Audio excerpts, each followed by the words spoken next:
Ito, nandito na kami sa gulayan. Mga gulay po ang nandito. Yan. Meron pong mga ganyan na pwede nyo nang lutuin. Ayan. Mga gulayan. Sibuyas. Tara di. Asan? Asan? Ayun. Ayan, may mga mangga, pakwan, luya, sibuyas.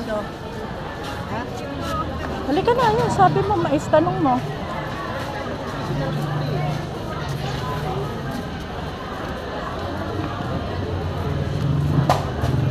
Wala kaming nakita na siniguelas o duhat. Dito sa Pasay pa lang, 75.